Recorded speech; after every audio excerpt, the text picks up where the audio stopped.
day 59 years ago on this bridge, Bloody Sunday, a day that shocked the conscience of our nation in the brutality and racism it laid bare, and drove our leaders to action to protect voting rights.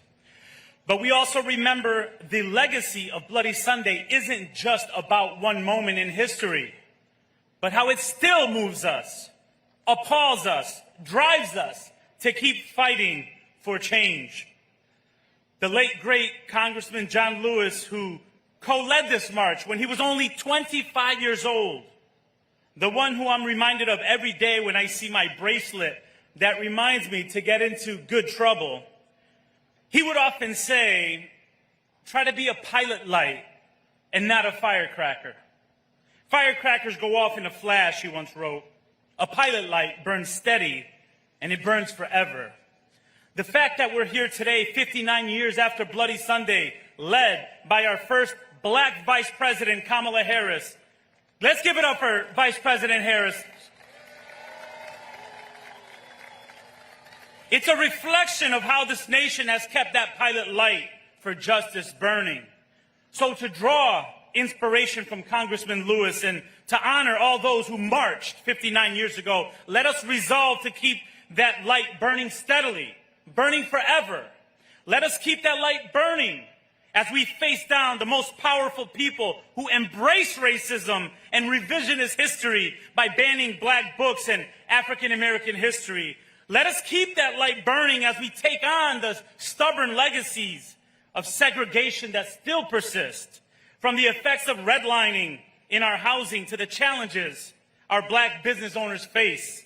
And let us keep that light burning as we strive to build a better nation for the generations to come, whether it's lifting up our nation's HBCUs or unapologetically fixing a broken education system that has normalized failure for too many black and brown students.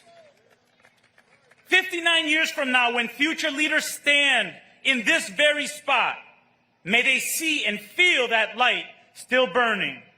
59 years from now, may they say we never let the light fade in our quest for a nation of greater dignity, stronger democracy for all, and a more perfect union. And may they be inspired to do the same. Thank you. Thank you.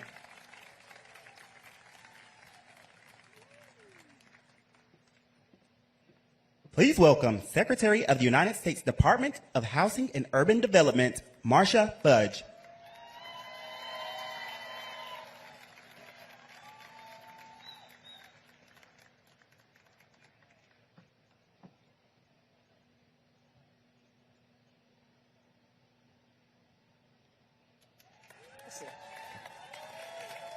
Listen, y'all see when I came, the sun came out. I just want you to know. Thank you for the sunshine. You know, Terry, I was talking to my soon-to-be 93-year-old mother the other day, and I said to her that the vice president wanted me to come with her to Selma. And I said, well, I'm not sure that I really want to do that. And she said, why can't you? My question to you today is, why can't we? Why can't we come together and fight and support the people who fight for us and support us every day? Why can't we? You know, why can't we come together and demand decent and affordable housing and good schools and safe neighborhoods and fair wages? Why can't we hold America to its promise? Why can't we fight for equality, for fairness, for justice and freedom? Let us finish what they started 59 years ago on this bridge. Let's not leave it for the people who follow us. Let's finish it.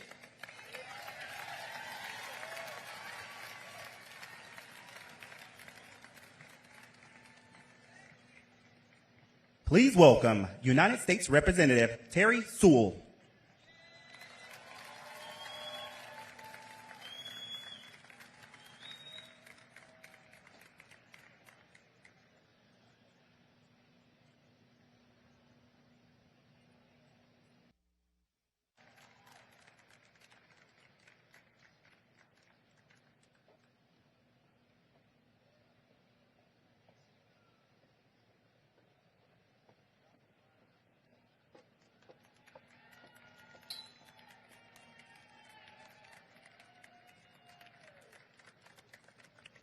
Good afternoon, and welcome to Alabama's 7th Congressional District, and more specifically, welcome to my hometown of Selma, Alabama. What a glorious day it is to welcome my dear friend and colleague, the Vice President of these United States, Kamala Harris, back to Selma. I want to begin by acknowledging my colleagues in Congress who have joined us today. If you are a member of Congress, can you please stand? We have with us Senator Butler, CBC Chair Stephen Horsford, Congressman Joe Morelli, Congresswoman Nicosia Williams, Congresswoman Melanie Stansbury. I also want to welcome the officials from the Biden-Harris administration who are here. Secretary of State Cardona, HUD Secretary Marcia Fudge, Attorney General Merrick Garland, and Assistant Attorney General Kirsten Clark. Welcome all to Selma, Alabama. Now, as we join together on this historic Edmund Pettus Bridge for the 59th commemoration, I am reminded of how far we have come in just 1 year here in Selma after being devastated by an E43 tornado on January 12, 2023. We have made good progress, and I want to specifically thank Vice President Harris and the entire Biden administration for their commitment to helping Selma, Alabama recover. We are so grateful for their immediate and decisive action in approving a disaster declaration and granting our request for 100% federal costs to fully reimburse the debris removal. Thank you, thank you, thank you. I also want to thank all of the cabinet secretaries for having a whole-of-government approach to helping Selma recover. And they've started with HUD. I don't know where Marcia Fudge is, but Marcia, we love you. We in Alabama's 7th Congressional District are a resilient people. After all, it was the people of this district who dared to make this nation live up to its highest ideals of equality and justice for all. It was their sacrifice of the people of this district, this hometown of mine, that brought us the Civil Rights Act of 1964 and the Voting Rights Act of 1965. I come from great stock. But today we see that the legacy is under attack. Everywhere we look, old battles have become new again as extremists work to erase our history, silence our voices, and roll back our hard-fought freedoms. Nowhere is that more evident than at the ballot box. Never did I think that the cause for which those freedom riders and those foot soldiers had would become our cause too, 59 years later. They were bludgeoned on a bridge in 1965 for the equal right of all Americans to vote. And the fact that 59 years later it's in peril means that we got work to do. We have work to do. Never did I think that the cause for which John Lewis and those brave foot soldiers marched and bled and even died would become our cause too. But as we have learned from our foremothers and forefathers, progress is elusive. And it is up to every generation to preserve the progress of the past and to advance it. It was John Lewis who said, "Ours is not the struggle of one day, 1 week, or 1 year. Ours is not the struggle of one judicial appointment or one presidential term. Ours is the struggle of a lifetime or many lifetimes, and each of us in every generation must do our part." Ladies and gentlemen, we have to do our part.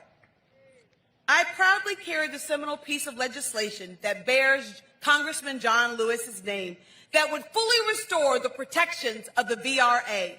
It's called the John Robert Lewis Voting Rights Advancement Act, and we need to pass it now. It needs to be signed into law now. When do we need it? We need it now. We all have a role to play. As leaders, we must lead, and as voters, we must vote. I submit to you this. If your vote didn't matter, extremists wouldn't be trying so hard to take it away. Our vote is our voice. And when we vote, we win. And when black people vote, we make a difference. Look at Atlanta, Nakima. Let me say it again. When we vote, we all win. Uplifting underserved communities and black communities is uplifting all of America. So we can make a difference, but we must act. There's no better way to honor the legacy of those whose shoulders we stand on than to exercise the right that they sought for us to secure. In the words of John Lewis, the vote is the most sacred, nonviolent tool in our democracy, and we must use it or we lose it. Today, we cross the Pettus Bridge in honor of their legacy, but our march towards the beloved community does not end on the other side. It continues in every vote that's cast, every vote that's counted, and in every voice that is heard. When I close my eyes, I can still remember John Lewis's final words. John, riddled with cancer, came on that bridge 4 months before he passed to walk across that bridge, as he would say, one more time. He gave us the solution and the remedy. If you close your eyes, I think you can almost hear him.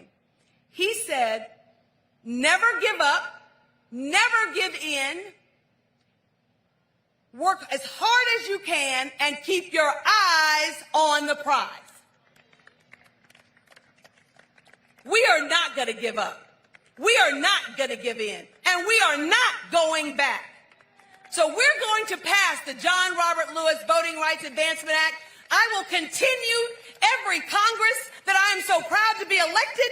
I will continue to make sure that we introduce and we pass the John Robert Lewis Voting Rights Act. All of these Congress people come to Selma, Republicans and Democrats. Don't just come to Selma.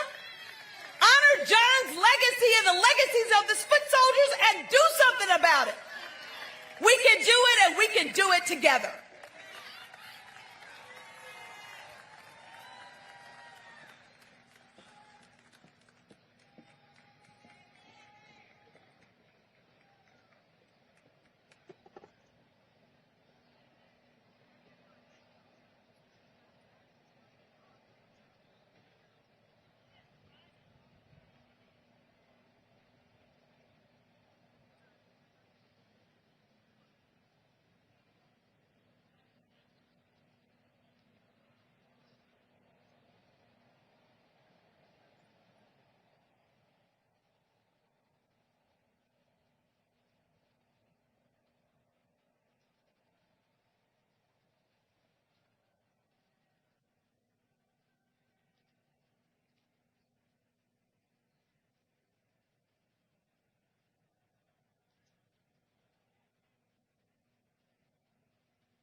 Please welcome Spelman University student and youth member of the Selma Jubilee, Azalee Fortier.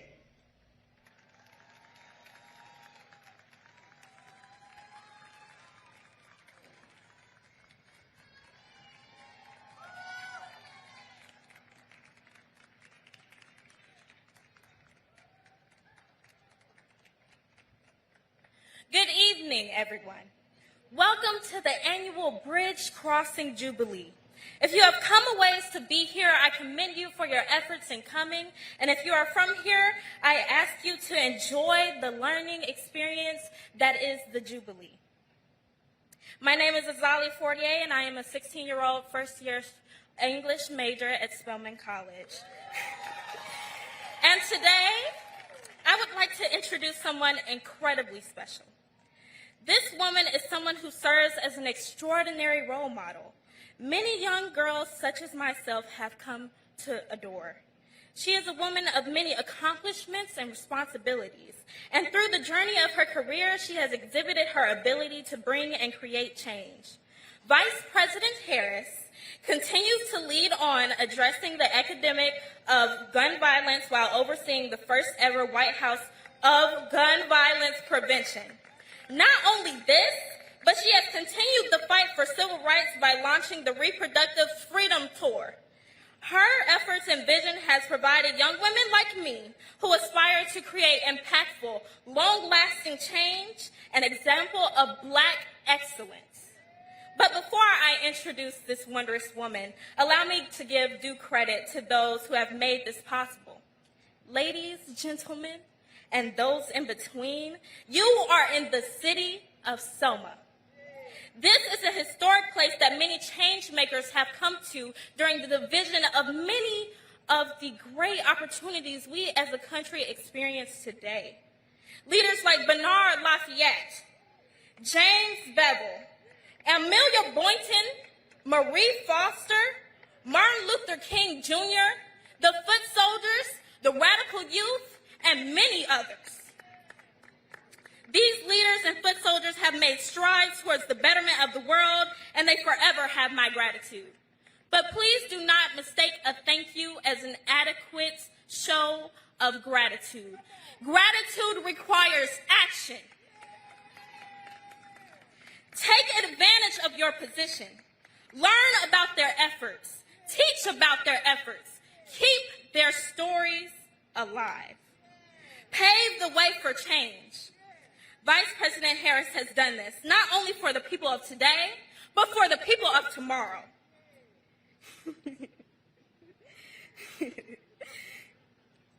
She is, in the words of Maya Angelou, the hopes and dreams of the slave. Kamala Harris was the first person of color to be elected into the position of District Attorney of San Francisco. She is the hopes and dreams of the slave. Kamala Harris was the first Black woman to become the Attorney General for the state of California. She is the hopes and dreams of the slave. She has held the position of the U.S. Senator. She is the hopes and dreams of the slave. And she has served as a model for young women like me to let us know we are the hopes and the dreams of the slave.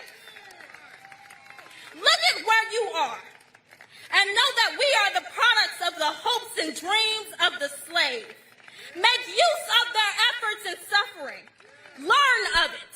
Teach of it. Keep their stories alive. Follow the example of Vice President Harris and take it one step further. Become the hopes and dreams of the slave realized. Ladies, gentlemen, and all those in between, I have the honor to introduce the first woman and the first Black woman to be the Vice President of the United States. Give it up for Kamala Harris, y'all.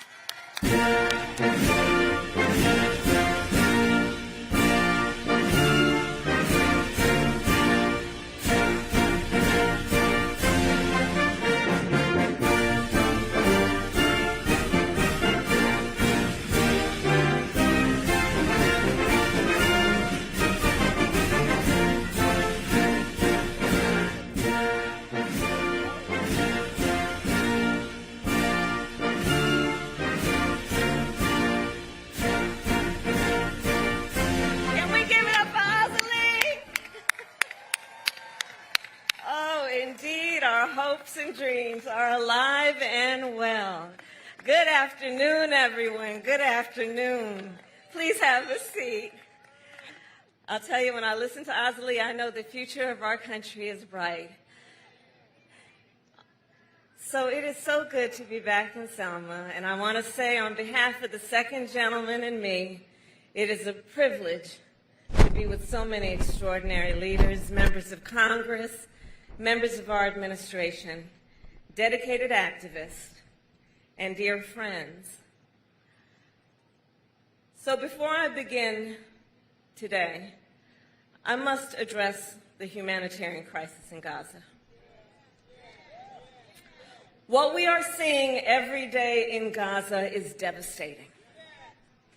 We have seen reports of families eating leaves or animal feed, women giving birth to malnourished babies with little or no medical care, and children dying from malnutrition and dehydration. As I have said many times, too many innocent Palestinians have been killed. And just a few days ago, we saw hungry, desperate people approach aid trucks, simply trying to secure food for their families after weeks of nearly no aid reaching northern Gaza.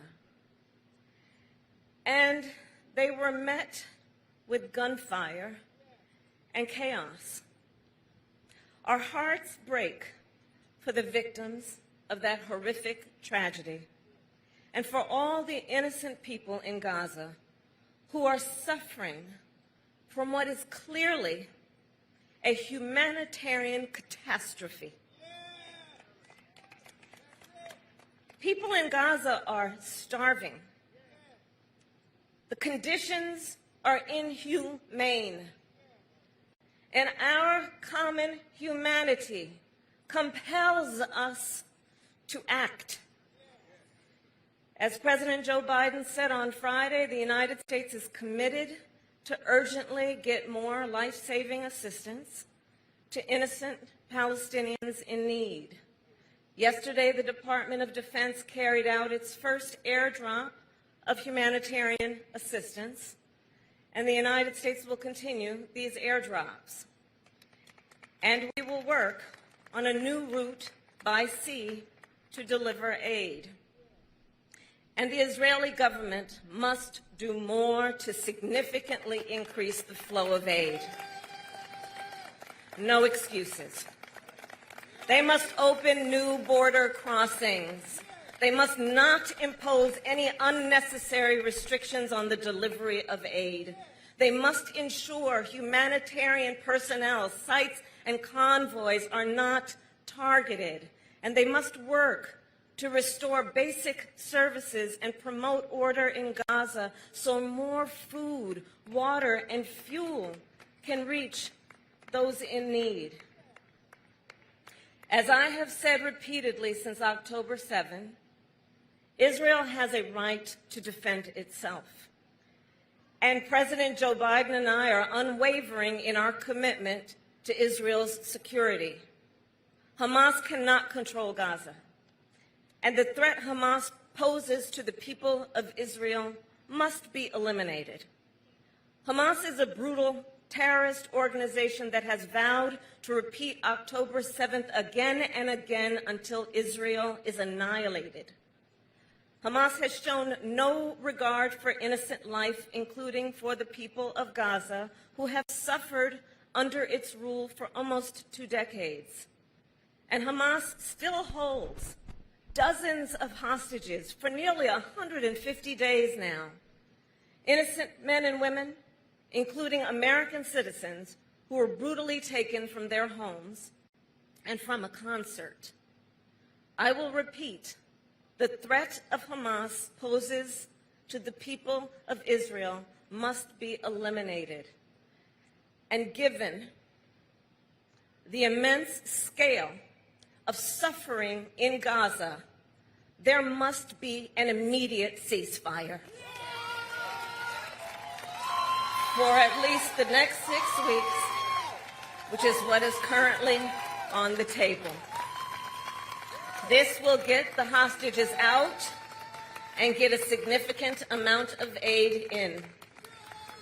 This would allow us to build something more enduring, to ensure Israel is secure, and to respect the right of the Palestinian people to dignity, freedom, and self-determination.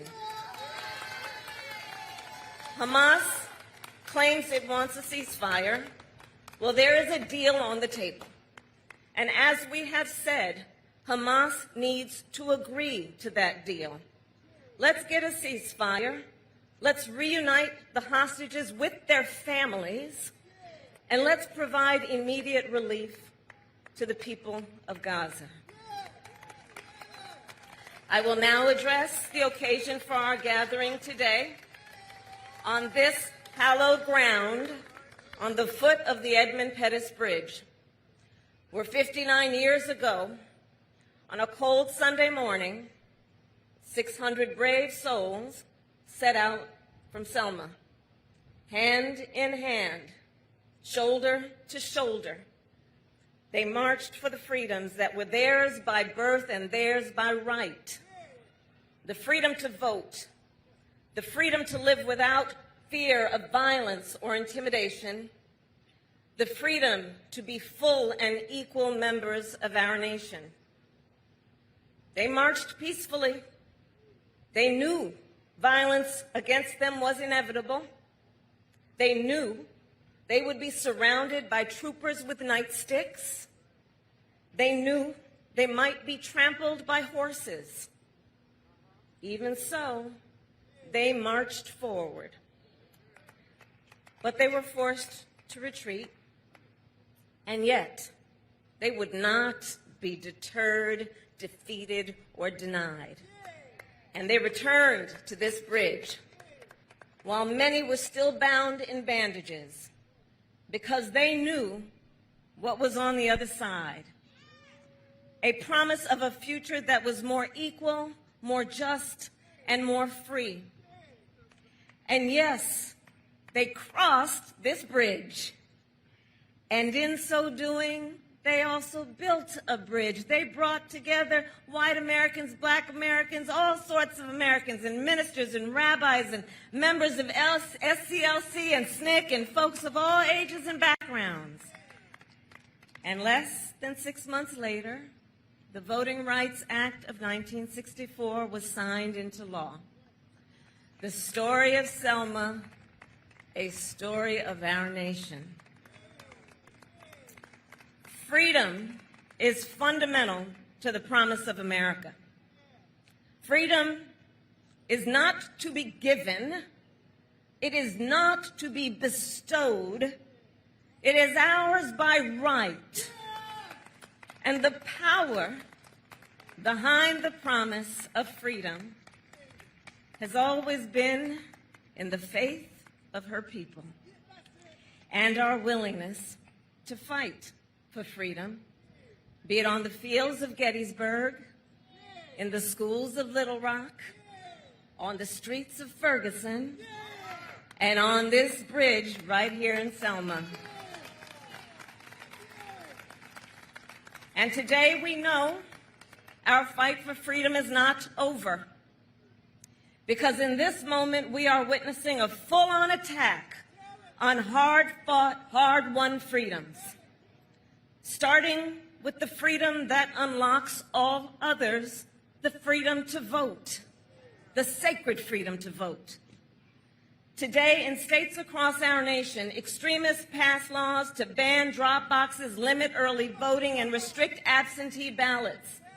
In Georgia, extremists passed a law to even make it illegal to give people food and water for standing in line to exercise their civic duty and right to vote. I asked the friends here, Rev, whatever happened to love thy neighbor? The hypocrisy abounds. And do notice, the governor of Georgia signed that law on the 56th anniversary of this very march. Across our nation, extremists attacked the integrity of free and fair elections, causing a rise of threats and violence against poll workers. In the face of these assaults on the freedom to vote, and in honor of all those who crossed this bridge, President Biden and I will continue to demand that the United States Congress pass the Freedom to Vote Act and the John Lewis Voting Rights Advancement Act. The fight for freedom. Today in states across our nation, extremists propose and pass laws that attack the freedom of a woman to make decisions about her own body. Laws that would make no exception even for rape or incest. Here in Alabama, they attack the freedom to use IVF treatment. Women and couples denied the ability to fulfill their dream of having a child. And consider the irony.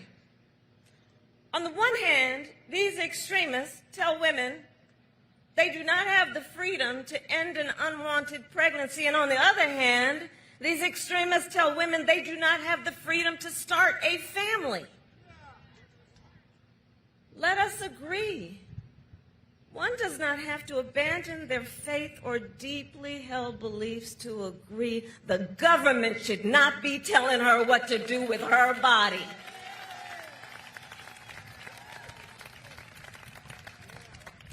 The fight for freedom. That every person in our nation has a right to be free from the horror of gun violence. And yet today, these extremists stand by and refuse to pass reasonable gun safety laws to keep our children and places of worship safe. Freedom.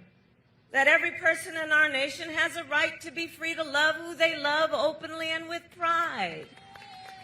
And yet, just this past year, extremists have passed or proposed hundreds of laws targeting LGBTQ people. Freedom. That every person in our nation has the freedom to learn and acknowledge our country's true and full history. And yet today, extremists pass book bans in this year of our Lord 2024. While they also try to erase, overlook, and rewrite the ugly parts of our past. Fundamental freedoms under assault. The freedom to vote, the freedom from fear, violence, and harm, the freedom to learn, the freedom to control one's own body, and the freedom to just simply be. And understand the profound impact these attacks have on the next generation of our leaders. Just last fall, 15,000 young leaders joined me during my Fight for Our Freedoms college tour. And for them, these attacks on freedom are a lived experience. It is their lived experience that extremist leaders have intentionally closed polling places near college campuses and restricted the use of student IDs to vote. That it is black voters and student voters who are most targeted by anti-voter laws. A lived experience that during the height of their reproductive years, the highest court in our land, the Court of Thurgood, and RBG took a constitutional right that had been recognized from the people of America, from the women of America, so that now this generation has fewer rights than their mothers and grandmothers. Their lived experience that from kindergarten to 12th grade, they have consistently had to endure active shooter drills, while extremists refuse to pass universal background checks, red flag laws, and an assault weapons ban. Our young leaders, well, they are clear-eyed. about what's at stake. And in the spirit of a young John Lewis, I know they too will not be deterred, they will not be defeated, and they will not be denied. So, Selma, the challenges we currently face are not unlike the challenges faced by those 600 brave souls 59 years ago. And in this moment, we too then are confronted with a fundamental question: what kind of country do we want to live in? Do we want to live in a country of freedom, liberty, and justice, or a country of injustice, hate, and fear? We each have the power to answer that question with our voice, with our feet, and with our vote. I'll close by sharing with you, in my West Wing office in the White House, yeah, that's where I work, I hung a piece of this artwork that is the first thing I see when I walk into my office in the morning. It's a large framed photograph taken on Bloody Sunday depicting an injured Amelia Boynton receiving care at the foot of this very bridge. And for me, it is a daily reminder of the struggle, of the sacrifice, and of how much we owe to those who gave so much before us. History is a relay race. Generations before us carried the baton, and now they have passed it to us. So let us continue to organize, let us continue to fight, and let's make some good trouble along the way. God bless you, and God bless the United States of America. Thank you all.